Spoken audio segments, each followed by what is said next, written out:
Hello friends, स्वागत है आपका आपके अपने YouTube चैनल पर। आज हम पढ़ेंगे रिएक्शन इंटरमीडिएट्स, अभिक्रिया मध्यवर्ती के बारे में। रिएक्शन मैकेनिज्म का सेकंड पार्ट है ना, जो स्पेशली आपको फर्स्ट ग्रेड के एग्जाम में, ACF के एग्जाम में, नीट और जेई के एग्जाम में तो 100% आपको एक या दो क्वेश्चंस जो हैं वो इस रिएक्शन इंटरमीडिएट में से पूछे जाएंगे। आपको अभिक्रिया मध्यवर्ती रिएक्शन इंटरमीडिएट्स क्या होते हैं इसके बारे में हम डिस्कशन करेंगे और ये कितने टाइप्स के होते हैं। तो सबसे पहले हम देखिए रिएक्शन इंटरमीडिएट्स है क्या। रिएक्शन इंटरमीडिएट्स क्या होते हैं? जब भी किसी रिएक्शन में रिएक्टेंट है ना, किसी भी अभिक्रिया में क्या होते हैं? क्रियाकारक होते हैं, रिएक्टेंट्स होते हैं। क्रियाकारक अभिक्रिया में अभिक्रिया करके पहले एक अवस्था बनाते हैं जिसको हम बोलते हैं transition state. Transition state, transition state को हिंदी में हम कहते हैं संक्रमण अवस्था।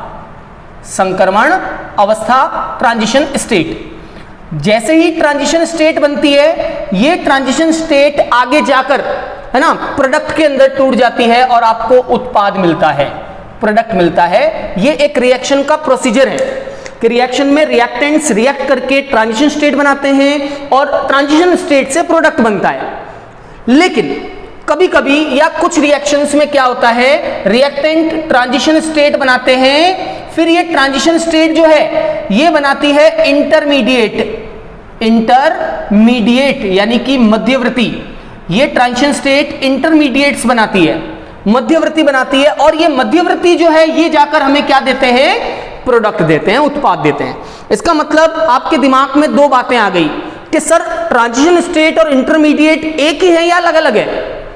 तो सिंपल सी बात है, ये दोनों अलग अलग चीजें हैं, है ना। ट्रांजिशन स्टेट अलग होती है इंटरमीडिएट से। हम इन इंटरमीडिएट्स के बारे में पढ़ेंगे, ये कितने टाइप्स के होते हैं। लेकिन उससे पहले मैं आपको इन दोनों में एक बेसिक डिफरेंस बताता हूं कि ट्रांजिशन स्टेट और इंटरमीडिएट में क्या डिफरेंस है। तो आप ध्यान से देखिएगा इसको, ट्रांजिशन स्टेट, क्योंकि ज्यादातर स्टूडेंट इन दोनों को एक ही मानते हैं। ये एक नहीं है, ट्रांजिशन स्टेट और सेकंड है इंटरमीडिएट। देखना ध्यान से, क्या डिफरेंस है दोनों में, मध्यवर्ती में और संक्रमण अवस्था में अंतर क्या है। तो सबसे पहली बात, जो संक्रमण अवस्था होती है वो हाइपोथेटिकल होती है, काल्पनिक है। ये हमेशा मानते हैं कि रिएक्टेंट से ये बनता है और इससे प्रोडक्ट, लेकिन इसके बारे में हम कुछ कह नहीं सकते, ये एक कल्पना है, हाइपोथेसिस है। तो ये एक हाइपोथेटिकल चीज है, यानी कि काल्पनिक चीज होती है। कौन? काल्पनिक होती है। कौन? Transition state TS। लेकिन इंटरमीडिएट्स रियल होते हैं, वास्तविक होते हैं। इंटरमीडिएट्स आप दिखा सकते हो किसी को निकाल के कि देखो ये इंटरमीडिएट है, कार्बोकेटायन है, ये कार्बोधनायन है, ये कार्बोनाइन है, ये कार्बीन है, ये नाइट्रीन है, बेंजाइन है। हम बता सकते हैं। इसका मतलब ये हुआ कि ये कैसी स्ट्रक्चर होती है? रियल, यानी कि वास्तविक संरचना होती है, ये रियल चीज है, ये बनती है, ये आप दिखा सकते हो किसी को भी। दूसरा डिफरेंस क्या है? दूसरा डिफरेंस ये है कि ट्रांजिशन स्टेट जो है वो सिंगल स्टेप रिएक्शंस के अंदर बनती है। सिंगल स्टेप रिएक्शन में ट्रांजिशन स्टेट बनती है, कुछ इस तरीके से बनती है। देखिए आप रिएक्शन का एनर्जी प्रोफाइल डायग्राम, ये इस प्रकार से रिएक्टेंट होते हैं, रिएक्टेंट से प्रोडक्ट बनते हैं और बीच में बनती है ट्रांजिशन स्टेट TS। और ये एक स्टेप है रिएक्शन का, सिंगल स्टेप।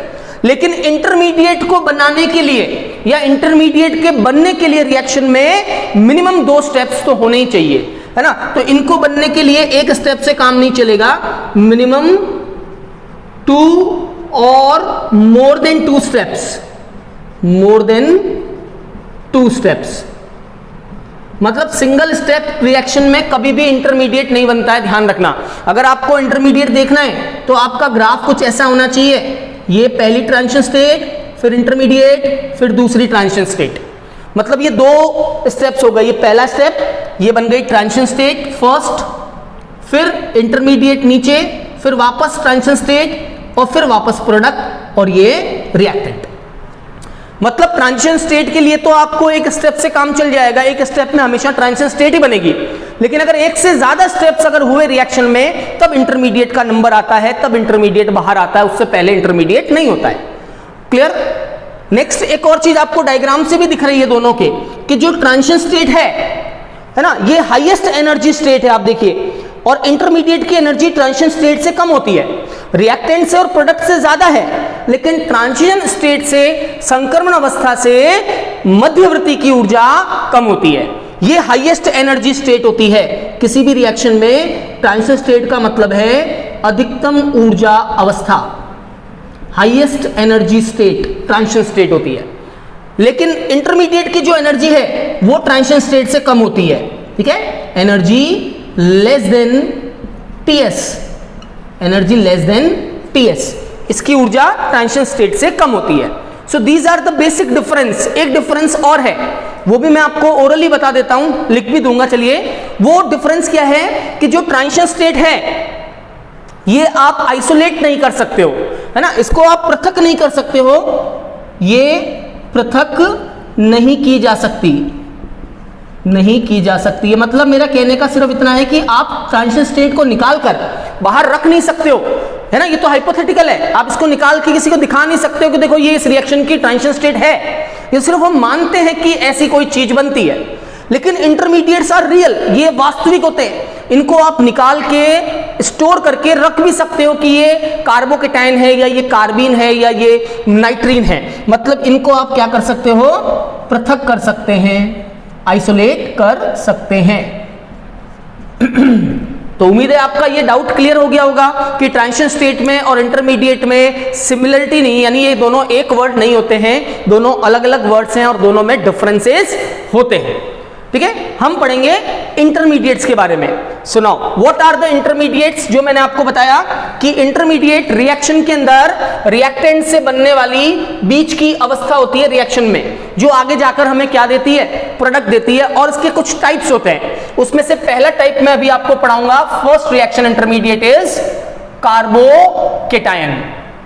कार्बोकेटायन जिसे हम हिंदी में कहते हैं कार्बधनायन, कार्बधनायन या कार्बोकेटायन। कार्बोधनायन क्या होता है? डायरेक्ट सवाल आएंगे एग्जाम में, which statement is true about the carbocation? Carbocation के बारे में कौन सा कथन सत्य है या कौन सा असत्य है? तो देखिए पहले कार्बोकेटायन होता क्या है ना, लुक एट द बोर्ड। ये होता है कार्बोकेटायन, कार्बन पे पॉजिटिव चार्ज होगा, पॉजिटिवली चार्ज कार्बन, हम यूं बोल सकते हैं पॉजिटिवली चार्ज कार्बन। और अगर आप आउटर मोस्ट इलेक्ट्रॉन गिनेंगे कार्बन के पास, तो देखो 2 इलेक्ट्रॉन इस बंद में है, 2 इलेक्ट्रॉन इस बंद में है और 2 इलेक्ट्रॉन इस बंद में है। इसका मतलब कार्बन के आउटर मोस्ट शेल में, बाह्यतम कोश में 6 इलेक्ट्रॉन है। तो पूरी डेफिनेशन बन गई, पॉजिटिवली चार्ज कार्बन यानी धनावेशित कार्बन, पॉजिटिवली चार्ज या धन आवेशित कार्बन, जिसमें क्या होगा, जिसमें कार्बन के बाह्यतम कोश में, कार्बन के outer most shell, valence shell यानी कि बाह्यतम कोश में 6 इलेक्ट्रॉन्स होते हैं। वी कैन से कार्बन का ऑक्टेट पूरा नहीं होता है, कार्बन का अष्टक पूरा नहीं होता है, कार्बन के पास बाह्यतम कोश में 6 इलेक्ट्रॉन होते हैं। ऐसे पॉजिटिवली चार्ज कार्बन को हम बोलते हैं कार्बोकेटायन। क्लियर? और आगे की बात, अगर इसका ऑक्टेट कंप्लीट नहीं है, इसका मतलब कार्बोकेटायंस आर इलेक्ट्रोफाइल, इलेक्ट्रॉन्स नहीं हो गए ना एक तरह से, तो ये इलेक्ट्रोफाइल होते हैं, इलेक्ट्रॉन्स नहीं होते हैं, इलेक्ट्रॉन्स नहीं, इलेक्ट्रोफाइल होते हैं। उसके अलावा ये किसी से लोन पेयर ले सकते हैं अपना ऑक्टेट पूरा करने के लिए, किसी से इलेक्ट्रॉन पेयर ले सकते हैं। इलेक्ट्रॉन पेयर लेने वाला क्या होता है? Lewis acid. तो ये लुईस एसिड होते हैं, लुईस अम्ल भी होते हैं। So these are also called Lewis acid और इलेक्ट्रोफाइल। इलेक्ट्रोफाइल या लुईस एसिड भी बोलते हैं कार्बोकेटायन को। Now what is the structure? इसकी संरचना जो है वो कैसी होती है कार्बोकेटायन की? तो देखना ध्यान से, कार्बोकेटायन एक प्लेनर मॉलिक्यूल होता है, या हम कहते हैं प्लेनर आयन होता है, जिसमें कार्बन जो है उसके पास एक p ऑर्बिटल वेकेंट होता है और एक पॉजिटिव चार्ज होता है। भाई कार्बन की 3 वैलेंसी है, 1 2 3 तो पूरी हो चुकी है, और एक के ऊपर एक वैलेंसी खाली है, एक p ऑर्बिटल खाली है, इसमें कक्षक खाली है और उस पर प्लस चार्ज है। आप इसका संकरण, हाइब्रिडाइजेशन खुद देख सकते हो। क्या हाइब्रिडाइजेशन दिख रहा है आपको? 3 सिग्मा बंध है, 3 सिग्मा बंध का मतलब ये sp2 हाइब्रिडाइजेशन यानी कि संकरण रखेगा। sp2 हाइब्रिडाइजेशन होगा इसमें, और इसकी जो ज्योमेट्री है, लोन पेयर नहीं है इसके पास, तो ज्योमेट्री जो है वो कैसी हो गई, समतल त्रिकोणीय, ट्राइगोनल प्लेनर। तो इसकी ज्योमेट्री होती है समतल त्रिकोणीय, ट्राइगोनल प्लेनर। करेक्ट। तो which statements are true about the carbocation? इसका ऑक्टेट पूरा नहीं होता, कार्बन पे पॉजिटिव चार्ज होता है, ये इलेक्ट्रोफाइल होता है, ये लुईस एसिड होता है, इसमें कार्बन का हाइब्रिडाइजेशन sp2 होता है, इसमें नॉर्मल ज्योमेट्री, ज्यामिति समतल त्रिकोणीय ट्राइगोनल प्लेनर होती है। बट यहां पे मैं आपको एक बात और बताऊंगा कि अगर कार्बोकेटाइन में जो 3 वैलेंसीज हैं, अगर वो 3 वैलेंसीज फ्लोरीन से कंप्लीट हो रही हो, देखना आप लोग ध्यान से, हाँ, अगर ये 3 वैलेंसी फ्लोरीन से कंप्लीट हो रही है, फ्लोरीन या किसी हैलोजन से कंप्लीट हो रही है, तो हम जानते हैं fluorine is high electronegative element, इसकी विद्युत ऋणता बहुत ज्यादा होती है, इस वजह से कार्बोकेटाइन जो है वो प्लेनर और ट्राइगोनल नहीं रहता, समतल त्रिकोणीय नहीं होता। मेरा कहने का मतलब है अगर यहां फ्लोरीन हो तो हाइब्रिडाइजेशन तो sp2 होगा, संकरण sp2 होगा, लेकिन ज्योमेट्री पिरामिडल यानी कि पिरामिडी हो जाएगी, जैसे आपको दिख रहा है, तो ये पिरामिडी हो जाती है, पिरामिडल। तो CF3 कार्बोकेटाइन जो है, CF3 carbocation is pyramidal in geometry, ये ज्यामिति पिरामिडीय रखता है। क्लियर। अब देखें कार्बोकेटाइन बनता कैसे है, ठीक है, how the carbocation is form.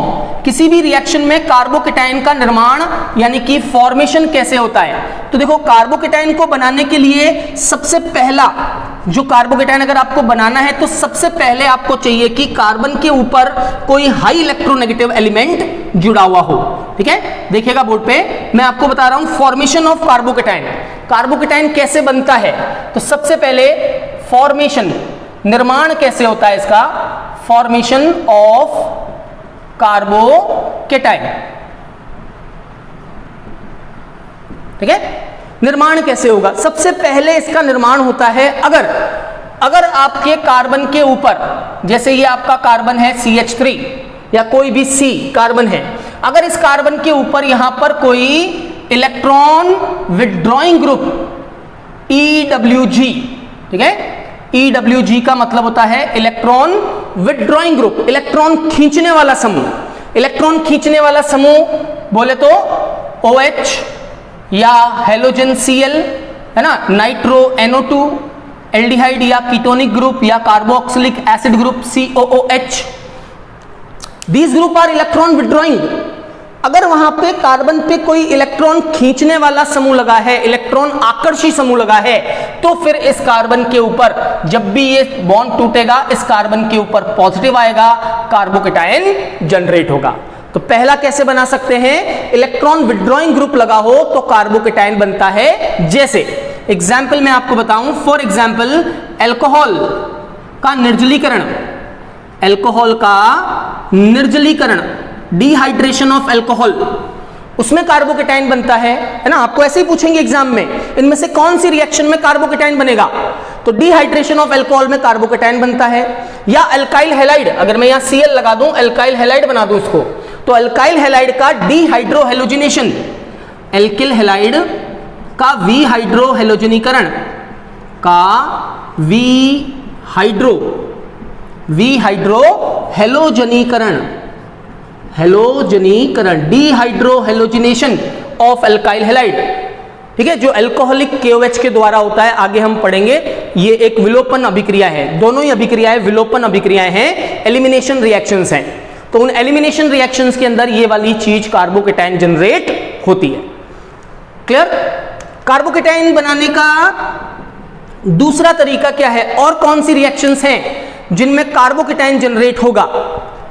तो देखो कार्बोकेटाइन हम जनरेट कर सकते हैं अगर क्या लगा हुआ हो, नाइट्रो एल्केन्स हो, तो नाइट्रो एल्केन्स से भी कार्बोकेटाइन जनरेट होता है बाय नाइट्रो एल्केन्स, है ना। नाइट्रो एल्केन्स मींस जैसे नाइट्रो ग्रुप लगा है कार्बन के ऊपर, तो जब ये नाइट्रो ग्रुप यहां से रिमूव होगा तो कार्बन के ऊपर पॉजिटिव चार्ज और नाइट्रो के ऊपर नेगेटिव चार्ज आएगा, यानी कार्बोकेटाइन का फॉर्मेशन नाइट्रो एल्केन से या नाइट्रो कंपाउंड से भी होता है। बात समझ में आ गई? मेन मेथड तो यही है बनाने का, अल्कोहल का डिहाइड्रेशन या एल्किल हैलाइड का डिहाइड्रोहेलोजिनेशन, और एग्जाम में भी आपको इन दोनों में से एक ऑप्शन जरूर मिलेगा। क्लियर? नो, जो इंपॉर्टेंट है, जहां से एग्जाम में सवाल आते हैं, वो है the stability order of carbocation. Which carbocation is more stable? Which carbocation is less stable? So what is the stability of carbocation? Stability of carbocation. यहां से आपको एग्जाम में सवाल मिलेगा, 4 ऑप्शन देके आपको पूछ लेंगे कौन सा कार्बोकेटाइन सबसे ज्यादा स्टेबल है। तो ध्यान से समझना इसको, मैं आपको बता रहा हूं कार्बोकेटाइन की स्टेबिलिटी के बारे में। क्लियर? और इसके लिए आप एक शॉर्टकट तरीका है, वो आप ध्यान रखना, मैं आपको पूरा ऑर्डर बता रहा हूं स्टेबिलिटी का। तो देखिए, स्थायित्व का जो पूरा क्रम है वो मैं आपको बताता हूं कैसे ध्यान रखना है आपको। ये आपको इस तरह से ध्यान रखना है, सबसे ज्यादा स्टेबल कौन होगा? जो एरोमेटिक होगा। बड़ा सिंपल तरीका बता रहा हूं, इससे इजी तरीका नहीं मिलेगा। सबसे ज्यादा स्टेबल कौन होगा? Aromatic carbocation. Highest stable carbocations होते हैं एरोमेटिक। एरोमेटिक के बाद में स्पेशल केस क्या होगा मैं अभी आपको बताऊंगा। स्पेशल केस में आता है CPM, साइक्लोप्रोपाइल मिथाइल कार्बोकेटाइन, उससे कम स्टेबल होता है एरोमेटिक से। उसके बाद आता है hetero resonance, hetero atomic resonance, विषम परमाणु अनुनाद, हेट्रो एटॉमिक रेजोनेंस या विषम परमाणु अनुनाद, मतलब ऐसा अनुनाद जिसमें कोई कार्बन के अलावा दूसरा परमाणु भाग लेता है। अपन एग्जाम्पलीफाई करेंगे, आपको हर पॉइंट क्लियर होगा, ठीक है। उसके बाद में रेजोनेंस यानी कि अनुनाद, उसके बाद में हम देखेंगे अनुनाद को, रेजोनेंस को। अनुनाद के बाद में हम देखते हैं अति संयुग्मन को, हाइपर कॉन्जुगेशन, अति संयुग्मन, हाइपर कॉन्जुगेशन देखते हैं हम उसमें। हाइपर कॉन्जुगेशन के बाद हम देखते हैं इंडक्टिव इफेक्ट यानी कि प्रेरणिक प्रभाव, प्रेरणिक प्रभाव, इंडक्टिव इफेक्ट, जिसे हम कहते हैं आई इफेक्ट, प्लस आई और minus I, I effect. I effect के बाद हम देखते हैं परसेंटेज एस कैरेक्टर, प्रतिशत एस लक्षण, कितने परसेंट एस कैरेक्टर है उसमें। और सबसे लीस्ट स्टेबल, सबसे कम स्टेबल होता है एंटी एरोमेटिक कार्बोकेटाइन। ये एक ऑर्डर है स्टेबिलिटी का, सबसे ज्यादा स्टेबल होगा एरोमेटिक और सबसे लीस्ट स्टेबल होगा anti aromatic carbocation. Is that clear? अगर आपको ये सीक्वेंस पता है, you can answer any sequence of carbocation, किसी भी सीक्वेंस, चाहे वो कितना ही बड़ा सीक्वेंस हो कार्बोकेटाइंस का, आप इस ऑर्डर को देखते हुए, इस क्रम को देखते हुए बता सकते हो कि कौन सा सबसे ज्यादा स्थायी होगा और उसका क्रम क्या बनेगा और सबसे कम स्थायी कौन सा होगा। मैं अब आपको कुछ एग्जांपल्स बताता हूं, तो ध्यान से देखना। कार्बोकेटाइन स्टेबिलिटी पॉइंट नंबर 1, ठीक है, पॉइंट्स में बताता हूं आपको वन बाय वन। यही ऑर्डर्स, यही आपको एग्जाम में पूछे जाएंगे। सबसे पहला ऑर्डर मैं यहां से स्टार्ट करता हूं, एरोमेटिक और एंटी एरोमेटिक। अगर मान लीजिए आपके पास 2 कार्बोकेटाइन है, जैसे पहला कार्बोकेटाइन आपके पास ये है साइक्लोप्रोपाइल मिथाइल कार्बो जो है साइक्लोप्रोपिनाइल कार्बोकेटाइन, साइक्लोप्रोपिनाइल कार्बोकेटाइन, और ये कार्बोकेटाइन है आपके पास दूसरा साइक्लोपेंटा डाइइनाइल कार्बोकेटाइन। और आपसे पूछ लिया इन दोनों में से कौन सा कार्बोकेटाइन ज्यादा स्टेबल होगा, फर्स्ट या सेकंड। तो मैं आपको एरोमेटिसिटी पढ़ा चुका हूं। एरोमेटिसिटी भी एसीएफ के एग्जाम में स्पेशल हेडिंग दी हुई है। जेई लेवल पे, फर्स्ट ग्रेड लेवल पे तो 100% एक क्वेश्चन पूछा जाता है एरोमेटिक कौन होगा और कौन नहीं होगा। आप चाहे तो आई बटन क्लिक करके उस लेक्चर को भी जरूर देख सकते हैं, पूरा डेप्थ लेवल तक, एडवांस लेवल तक एरोमेटिसिटी मैंने पढ़ा रखा है, तो आप उस लेक्चर को जरूर देखिएगा आई बटन को क्लिक करके, जो आपको ऊपर फ्लैश होते हुए दिखाई दे रहा है।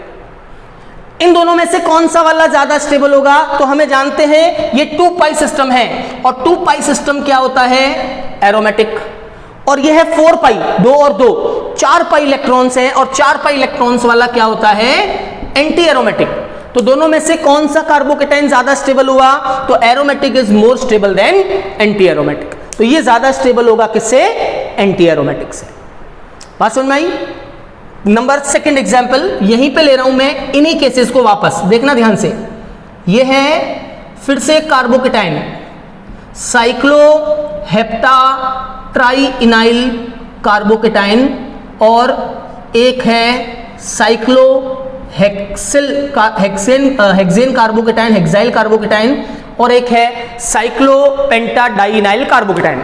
ठीक है, ये है साइक्लोहेप्टा, 7 कार्बन है ना, साइक्लोहेप्टा ट्राइइन, सो ट्राइइनाइल कार्बोकेटाइन, जिसे ट्रोपाइलियम भी बोलते हैं, ट्रोपाइलियम।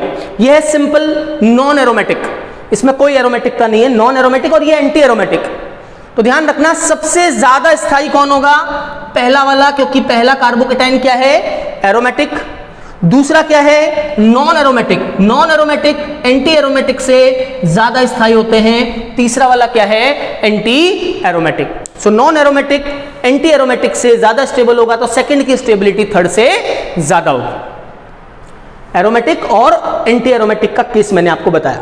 सेकंड पॉइंट चलते हैं, परसेंटेज एस कैरेक्टर, प्रतिशत एस लक्षण, है ना। अगर आपको कोई भी डाउट लगे किसी भी पॉइंट में या समझ में ना आए, आप मुझे कमेंट करके जरूर बताना, मैं आपको उस कमेंट का जरूर रिप्लाई भी करूंगा, और उस कमेंट को मैं आपको वहीं पर ही आपका जो डाउट है वो भी मैं सॉल्व कर दूंगा। और कोई क्वेश्चन हो तब भी आप मुझे वो कमेंट बॉक्स में कमेंट करके जरूर सेंड करना, हम उसको क्लासरूम में भी डिस्कस करेंगे। जो भी क्वेश्चंस आप सेंड करेंगे और जो सवाल मुझे अच्छा लगेगा कि ये अच्छा है, आप लोगों के काम का है, करवाना चाहिए क्लासरूम में, तो मैं आपको यहां पर जरूर सॉल्व करके बताऊंगा, कोई भी डाउट या दिक्कत हो। पॉइंट नंबर 2, ठीक है, सेकंड थर्ड पॉइंट ले लेते हैं। Point number 3, now this time percentage S character. Percentage S character के लिए मैंने एक एग्जाम्पल चूज किया है, काफी एग्जाम में पूछा हुआ है। CH3 CH2 plus, second CH2 double bond CH plus, and third is CH triple bond C plus. ये 3 कार्बोकेटाइन हैं, एक सिंपल एल्केन से बना है, एक एल्कीन से बना है, और एक एल्काइन से बना है। इन तीनों कार्बोकेटाइन का स्टेबिलिटी ऑर्डर क्या होगा, ठीक है, फर्स्ट ग्रेड के एग्जाम में भी ये सवाल पूछा हुआ है, करेक्ट ऑर्डर बनाइए। तो चलिए बनाते हैं, इसका करेक्ट ऑर्डर क्या होगा। सबसे पहले परसेंटेज एस कैरेक्टर देखिए आप इसका, इसमें हाइब्रिडाइजेशन संकरण क्या है, sp3। जो सिंगल बॉन्ड से बॉन्डेड होता है वो sp3 होता है, जो डबल बॉन्ड से बॉन्डेड कार्बन होता है वो sp2 होता है, और जो ट्रिपल बॉन्ड से बॉन्डेड होता है वो sp होता है। इसका मतलब यहां पर 25% क्या है S, और sp में 50% क्या है, S कैरेक्टर है।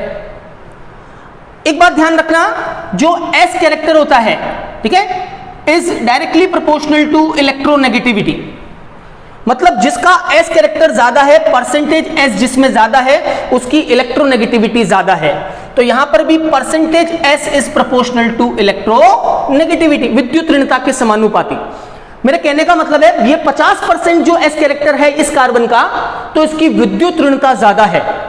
विद्युत ऋणता, इलेक्ट्रोनेगेटिविटी क्या है इसकी, इसकी इलेक्ट्रोनेगेटिविटी हाई है, और इसकी इलेक्ट्रोनेगेटिविटी क्या है, कम है। क्लियर। अब मेरी एक बात है जो ध्यान से सुनना और गांठ बांध लेना, आपको बड़ा इजीली समझ में आएगा। उसके उस लाइन के आगे कुछ भी नहीं है ऑर्गेनिक केमिस्ट्री में, और वो लाइन क्या है, प्लस को प्लस आई या प्लस को प्लस प्रभाव स्थायी करता है, और माइनस को माइनस प्रभाव स्थायी करता है। ठीक है, प्लस को प्लस आई प्रभाव या प्लस एम प्रभाव या प्लस यानी इलेक्ट्रॉन देने वाला प्रभाव उसको स्थायी बनाता है।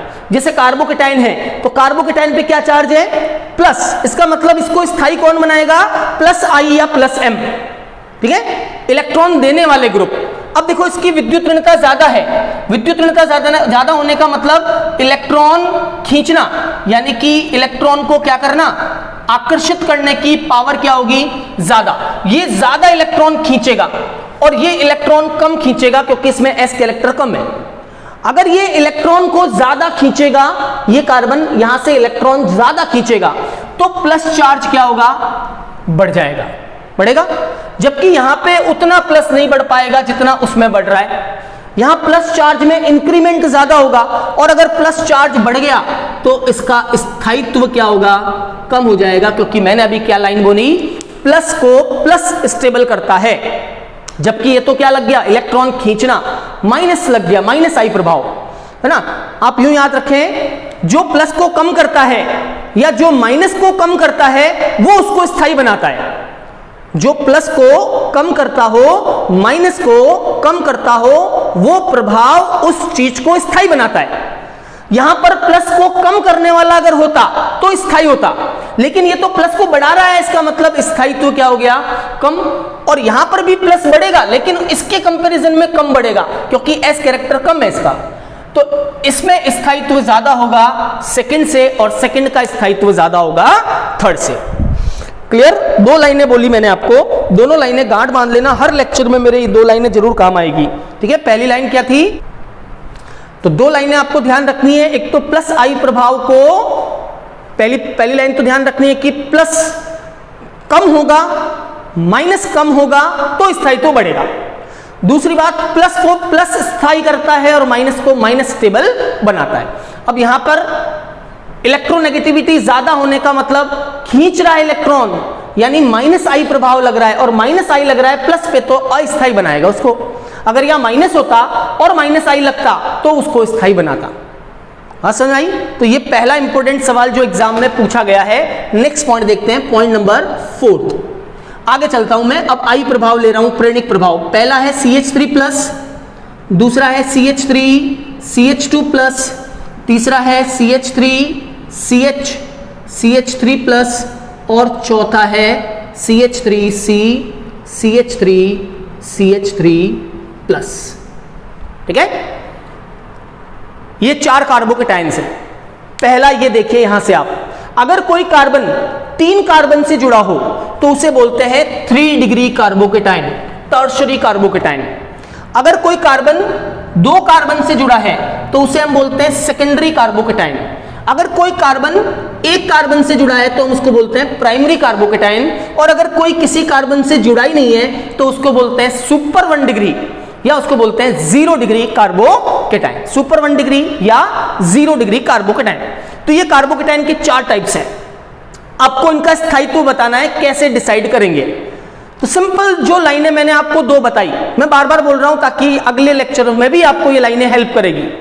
पहली बात, प्लस कम होगा स्थायित्व बढ़ेगा, माइनस कम होगा स्थायित्व बढ़ेगा। दूसरी बात, प्लस को प्लस स्थायी करता है, माइनस को माइनस स्थायी करता है। ठीक है, अब यहां देखिए आप, मिथाइल ग्रुप लगे हुए हैं। हम जानते हैं मिथाइल ग्रुप कैसा इफेक्ट देते हैं, मिथाइल ग्रुप प्लस आई प्रभाव देते हैं, इलेक्ट्रॉन दे रहे हैं। अगर ये तीनों इलेक्ट्रॉन देंगे, प्लस चार्ज क्या होगा, कम होगा।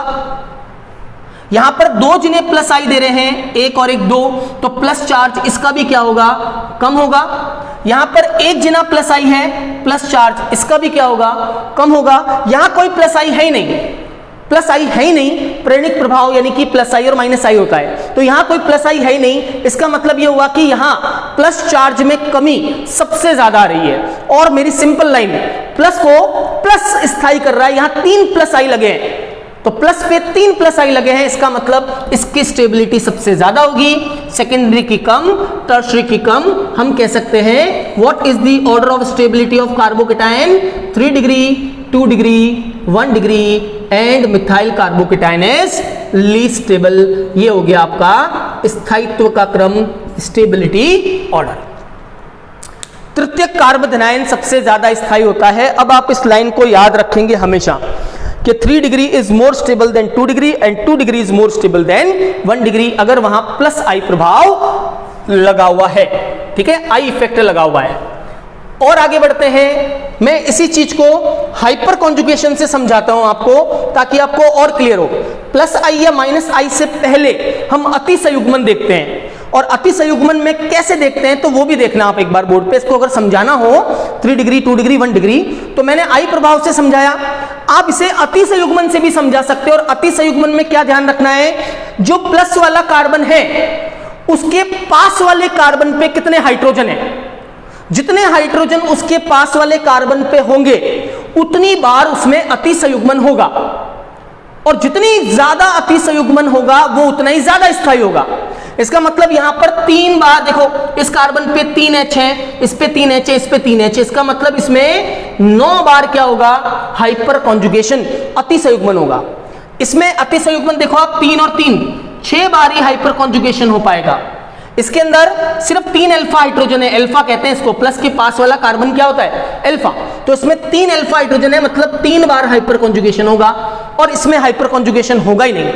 तो सबसे ज्यादा जिसमें अतिसयुग्मन हो रहा है वो सबसे ज्यादा स्थायी होगा, फिर उससे कम अतिसयुग्मन वाला कम, और सबसे लास्ट में सबसे कम अतिसयुग्मन वाला स्थायी। मतलब कार्बोदनाइन के स्थायित्व को प्रेरणिक प्रभाव और अतिसयुग्मन दोनों से समझा सकते हैं, लेकिन अतिसयुग्मन पहले देखा जाएगा प्रेरणिक प्रभाव से।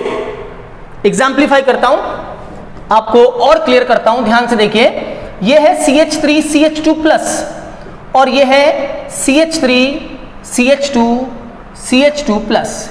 कौन सा वाला ज्यादा स्थायी होगा दोनों में से? तो देखो बहुत स्टूडेंट इसको रॉन्ग करके आ जाते हैं एग्जाम में। कारण मैं आपको बताता हूं, यहां देखना ध्यान से। सर यहां पर 1+I और 2+I लग रहे हैं तो प्लस चार्ज में कमी होगी। यहां पर सर एक ही +I लगा है तो प्लस चार्ज में कमी तो होगी, लेकिन इसकी तुलना में कम होगी। मतलब सर ये ज्यादा स्थायी होगा, इट इज मोर स्टेबल, यही कहेंगे अपन, क्योंकि +I ज्यादा लग रहा है इसमें। लेकिन ध्यान रखना, गांठ बांध लेना, प्रेरणिक प्रभाव इंडक्टिव इफेक्ट से पहले हम हाइपर कॉन्जुगेशन अतिसयुग्मन को देखते हैं।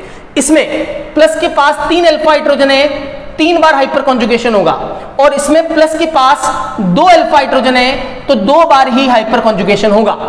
इसका मतलब हाइपर कॉन्जुगेशन अतिसयुग्मन ज्यादा किसमें हो रहा है? इसमें ज्यादा हो रहा है हाइपर कॉन्जुगेशन, और जिसमें हाइपर कॉन्जुगेशन ज्यादा होता है वो ज्यादा स्टेबल होगा।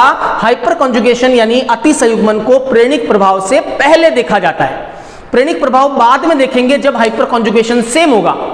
जब अतिसयुग्मन समान होगा दो में, तब हम प्रेरणिक प्रभाव को देखेंगे। अदरवाइज प्रेरणिक प्रभाव को बाद में देखा जाता है, किससे? अतिसयुग्मन से।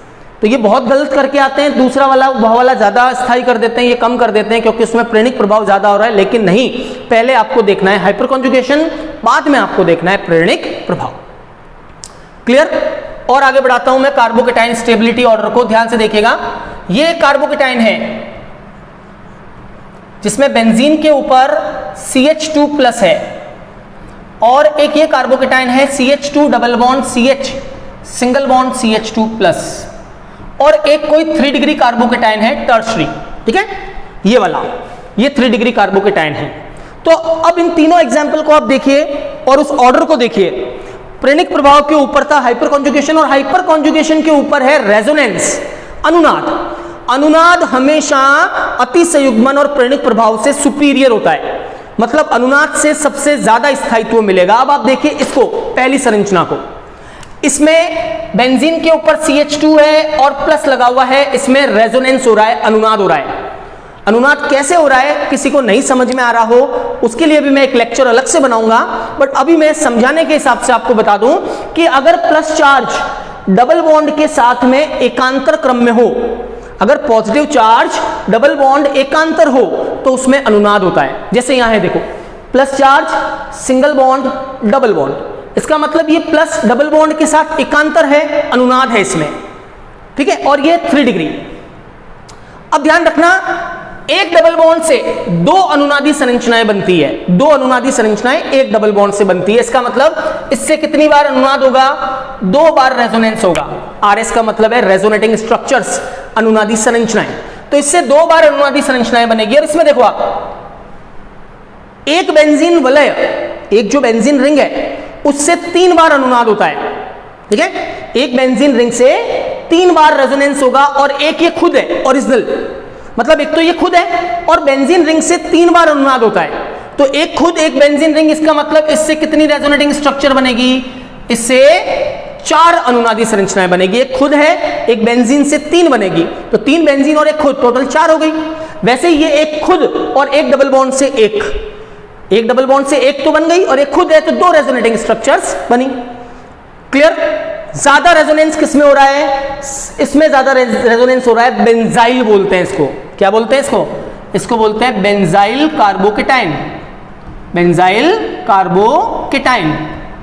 इसको बोलते हैं एलिल कार्बोकेटाइन, ये कहलाता है एलिल कार्बोकेटाइन। इसका मतलब सबसे ज्यादा स्थायी कौन हुआ? जिसमें अनुनाद ज्यादा होगा उसका स्थायित्व ज्यादा होगा। Benzyl carbocation is more stable then allyl, and allyl is more stable then 3 degree, 2 degree, 1 degree and methyl carbocation. बात समझ में आ गई? तो अनुनाद की वजह से सबसे ज्यादा स्टेबिलिटी मिलती है किसी यौगिक को। एग्जाम्पलीफाई करता हूं एक बार और, देखिएगा बोर्ड पे 5वां एग्जाम्पल मेरा। यह है पहली बेंजीन रिंग और उसके ऊपर CH2+, यह है दूसरी बेंजीन रिंग और उसके ऊपर है CH और एक और बेंजीन रिंग और उसके ऊपर प्लस, यानी कि डाइबेंजाइल मिथाइल कार्बोकेटाइन। और एक 3 बेंजीन रिंग लगी है जिसको ऐसे भी बनाया जाता है, फाई भी लिखा जाता है, phi and phi plus. Phi का मतलब है बेंजीन रिंग, है ना। इस तरह से भी बनाते हैं, शॉर्टकट जल्दी बनाना हो तो ऐसे बना लेते हैं इसको। मतलब 3 बेंजीन है, इसमें 2 है, इसमें 1 है। अब आप खुद बता सकते हो, देखो एक बेंजीन रिंग से कितनी बार अनुनाद होगा? 3 बार। तो 3 बार इस रिंग से, 3 बार इस रिंग से, 3 बार इस रिंग से, टोटल कितनी बार हुआ? 9। और एक ये खुद है ओरिजिनल, इसका मतलब टोटल कितनी बार रेजोनेंस होगा? इसमें 10 बार रेजोनेंस होगा। इसमें देखो 3 6 और एक खुद है ओरिजिनल, यानी इसमें 7 बार रेजोनेंस होगा, 7 टाइम्स। और फर्स्ट वाले में आप देखो एक बेंजीन रिंग ही है, 3 बार रेजोनेंस उससे हुआ और एक और खुद है, इसका मतलब टोटल 4 बार रेजोनेंस होगा। सबसे ज्यादा स्टेबल कौन हुआ? सर जिसमें रेजोनेंस ज्यादा होता है वो ज्यादा स्टेबल है, अनुनाद जिसमें ज्यादा होगा वो ज्यादा स्थायी है।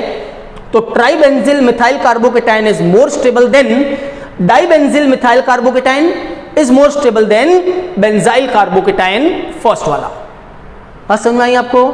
क्लियर हुआ कंसेप्ट? कार्बोकेटाइन की स्टेबिलिटी कैसे चेक करते हैं, तो ये ऑर्डर बन रहा है उसके साथ साथ में। और आगे देखो पॉइंट नंबर 6, कुछ और बताता हूं कार्बोकेटाइन की स्टेबिलिटी में। ध्यान रखना, एक कार्बोकेटाइन ये है, देखना इसको ध्यान से, इसको बोलते हैं CPM। CPM means cyclopropyl methyl carbocation, CPM cyclopropyl methyl carbocation. और एक है ये रेजोनेंस वाला, अनुनाद वाला, यानी कि बेंजाइल कार्बोकेटाइन। एक है बेंजाइल कार्बोकेटाइन, एक है CPM साइक्लोप्रोपाइल मिथाइल कार्बोकेटाइन। अब यहां कंफ्यूजन आती है स्टूडेंट्स की। क्या कंफ्यूजन आती है? सुनना, सर इसमें 4 बार रेजोनेंस हो रहा है, इसमें कोई रेजोनेंस नहीं है, नथिंग, कुछ भी नहीं है, कोई अनुनाद कुछ भी नहीं लग रहा है इसमें, सिंपल मॉलिक्यूल है, कोई अनुनाद नहीं है, इसमें 4 बार अनुनाद हो रहा है, लेकिन कौन सा ज्यादा स्थायी है? CPM cyclopropyl methyl carbocation is more stable then other carbocation. Cyclopropyl methyl carbocation ज्यादा स्थायी होता है रेजोनेंस वाले से भी। अब इसका कारण सुनना कि सर ऐसा क्यों होता है, ठीक है? तो इसका कारण देखो, साइक्लोप्रोपाइल मिथाइल कार्बोकेटाइन ज्यादा स्थायी क्यों है? तो कारण सुनना इसका, इस मॉलिक्यूल में डांसिंग रेजोनेंस होता है। ये जो मॉलिक्यूल है इसमें जो अनुनाद होता है उसको बोलते हैं डांसिंग रेजोनेंस, यानी ये कुछ ऐसे होता है साइक्लोप्रोपाइल मिथाइल कार्बोकेटाइन। ध्यान से देखना, CH2, ठीक है, और CH2 पे क्या है? प्लस, और कार्बन के पास एक p कक्षक है। ये जो बॉन्ड है, ये बॉन्ड भी कैसे बना है? ये बॉन्ड भी p कक्षकों से बना है, ऐसे अतिव्यापन से बना है ना, p कक्षक, कार्बन के p कक्षकों में अतिव्यापन हुआ, इस तरह से ये बॉन्ड भी कार्बन के p कक्षकों में अतिव्यापन से बना है।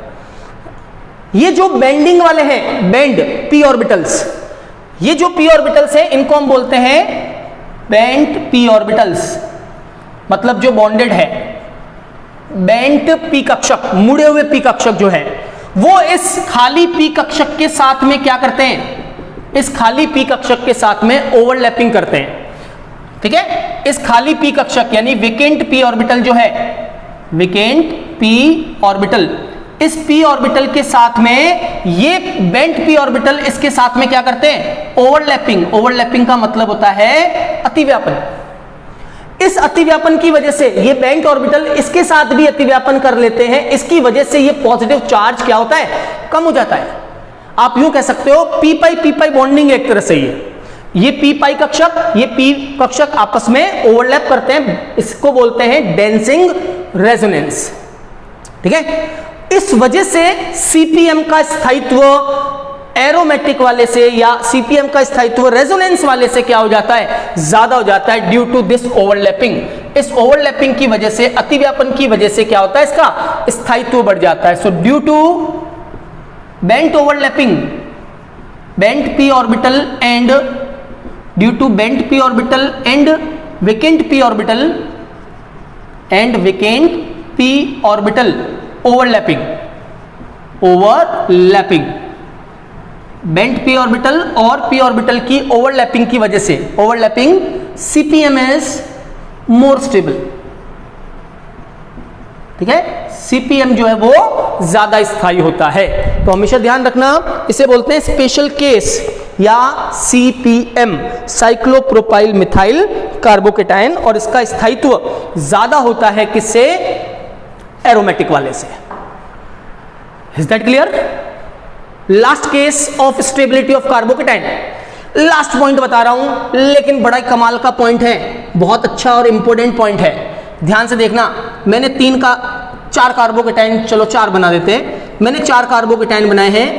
यह है पहला कार्बोकेटाइन, दैट इज साइक्लोहेक्साइल, ये साइक्लोहेक्सेन है, चेयर फॉर्म, साइक्लोहेक्साइल कार्बोकेटाइन। ये दूसरा है 3 डिग्री साइक्लोहेक्साइल कार्बोकेटाइन। ठीक है, ये 3 डिग्री, एक यहां पे मिथाइल लगा हुआ है तो ये 3 डिग्री हो गया। एक है ये साइक्लोप्रोपाइल मिथाइल कार्बोकेटाइन, लेकिन बीच में जो है एक बॉन्ड है। ठीक है, ये बीच में एक बॉन्ड है ऐसे, और यहां पर प्लस चार्ज है, पॉजिटिव चार्ज। बाईसाइक्लो कंपाउंड है। अगर मैं आपको बना के बताऊं तो कुछ ऐसा दिखेगा, ये बीच में एक बॉन्ड है ऐसे, और इस बॉन्ड के ऊपर क्या है? प्लस। कुछ ऐसा है ये, जिसको मैंने चेयर फॉर्म में बनाया तो ऐसा दिखेगा। एक और चेयर फॉर्म बना लेते हैं, ये एक और चेयर फॉर्म है। ठीक है, और इस बार इस चेयर फॉर्म में क्या है? वैसा ही है कंपाउंड, सेम, बीच में 2 कार्बन और एक्स्ट्रा है। ठीक है, थोड़ा सही बना देते हैं इसको। बीच में 2 कार्बन एक्स्ट्रा है, एक और एक 2, यानी कुछ अगर इस तरह से बनाएंगे बाईसाइक्लो फॉर्म में तो ये कुछ इस तरह से है। बीच में 2 कार्बन एक्स्ट्रा है, ब्रिज वाले कार्बन, ये वाले 2 कार्बन यहां नहीं है, यहां है। आपसे पूछ लिया इन चारों कार्बोकेटाइन का सही स्टेबिलिटी ऑर्डर क्या होगा, तो लास्ट बात है, ध्यान से सुनना, कार्बोकेटाइन कंप्लीट हो जाएगा, कोई क्वेश्चन इसके आगे आपको नहीं पूछा जाएगा कार्बोकेटाइन से रिलेटेड। तो बोर्ड पे देखें ध्यान से, बड़ा अच्छा कंसेप्ट है इसका, ध्यान रखना। जब कोई 2 रिंग्स के हेड पॉइंट पे, इसको बोलते हैं ब्रिज हेड पॉइंट, है ना, ब्रिज हेड पॉइंट। तो जब कोई ब्रिज हेड पॉइंट पे प्लस चार्ज हो, पॉजिटिव चार्ज या कार्बोकेटाइन कभी भी अगर ब्रिज हेडेड कार्बन पे बनता है, ब्रिज हेडेड कार्बन अगर कभी भी ब्रिज हेडेड कार्बन के ऊपर पॉजिटिव चार्ज आएगा तो that carbocation is less stable. ये हमेशा कम स्थायी होता है जिसमें ब्रिज हेडेड पोजीशन पर कार्बोकेटाइन हो। जैसे ये है सेकेंडरी, ये है 2 डिग्री, ये है देखो 3 डिग्री, 3 डिग्री हो गया ना, 1 2 3 बॉन्ड से बॉन्डेड है, 3 डिग्री। ये ब्रिज हेडेड और ये भी ब्रिज हेडेड है, लेकिन इस ब्रिज हेडेड में ये भी ब्रिज हेडेड है लेस स्टेबल, ये भी ब्रिज हेडेड है लेस स्टेबल। लेकिन इसमें क्या हुआ, बीच में 2 कार्बन एक्स्ट्रा आ गए। आप देखो एक ये रहा, ये बीच में जो 2 कार्बन एक्स्ट्रा आ गए, इससे इसको थोड़ा रिलैक्सेशन मिल गया, ये थोड़ा रिलैक्स हो गया, तनाव कम हो गया बीच में, और तनाव कम हो गया तो इन दोनों में से ये सेकंड वाला जो है ये ज्यादा स्टेबल होगा, क्योंकि बीच में 2 कार्बन की वजह से रिलैक्सेशन मिल गया इसको। तो सबसे ज्यादा स्टेबल कौन होगा? 3 डिग्री, उसके बाद में कौन होगा? 2 डिग्री, थर्ड सेकंड लिख देता हूं मैं, है ना, नंबर दे देता हूं मैं उसको, नंबर दे दिया मैंने, ये हो गया मान लीजिए A, ये B, ये C और ये D। तो सबसे ज्यादा स्टेबल कौन होगा? B, फिर A। अब बात आ गई C की और D की, तो C और D में से कौन ज्यादा स्टेबल होगा? B ज्यादा स्टेबल होगा C से, तो B is more stable then C। That is the order of stability. और आपको क्या पॉइंट याद रखना है यहाँ पे कि ब्रिज हेडेड पोजीशन पे कार्बोकेटाइन अनस्टेबल होता है। कभी भी अगर ब्रिज हेडेड पोजीशन पे प्लस चार्ज आ जाए, 2 रिंग्स जहां जुड़ रही है और वहां पॉजिटिव चार्ज आ जाए, तो कार्बोकेटाइन अनस्टेबल होता है। ये ब्रिज हेडेड नहीं है क्योंकि बीच में कोई ब्रिज नहीं बनाए, ये भी नहीं है, तो ये दोनों तो नॉर्मल कार्बोकेटाइन हो गए, तो 3 degree more stable than 2 degree. इन दोनों में फिर फोर्थ वाला ज्यादा होगा क्योंकि बीच में 2 कार्बन की वजह से थोड़ा रिलैक्स हो गया, तो स्टेबिलिटी बढ़ जाती है थर्ड की तुलना में। बात समझ में आई? कार्बोकेटाइन स्टेबिलिटी आपको समझ में आया क्या होता है? अच्छे से देखना है इसको, जो बातें मैंने बोली वो नोट करके रखना, अगले लेक्चर में काम आएगी आपके लिए, ठीक है। नेक्स्ट लेक्चर में हम पढ़ेंगे कार्बेनियन यानी कार्बेनायन, मुक्त मूलक, कार्बीन के बारे में, नाइट्रीन और बेंजाइन के बारे में। आज के लेक्चर को यहीं समाप्त करते हैं। Thank you very much.